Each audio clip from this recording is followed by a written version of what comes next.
বন্ধুরা, এখানে তিনটি ছবি দেখতে পাচ্ছ, জাম, নারিকেল এবং লাটিম। এই তিনটি ছবির নামের অক্ষর থেকে অক্ষর নিয়ে একটি জিনিসের নাম তৈরি করো। তোমরা পারলে কমেন্ট করে জানিয়ে দাও। সময় থাকবে 5 সেকেন্ড।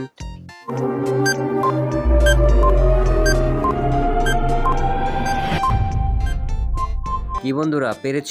পারলে তোমাকে অসংখ্য ধন্যবাদ, আর না পারলে আমি বলে দিচ্ছি, জিনিসের নাম হবে জানালা। বন্ধুরা, এখানে তিনটি ছবি দেখতে পাচ্ছ, কলসি, কলম এবং লাটিম।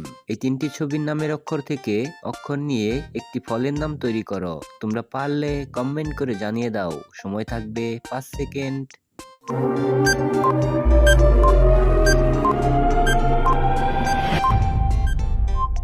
কি বন্ধুরা, পেরেছ? পারলে তোমাকে অসংখ্য ধন্যবাদ, আর না পারলে আমি বলে দিচ্ছি, ফলের নাম হবে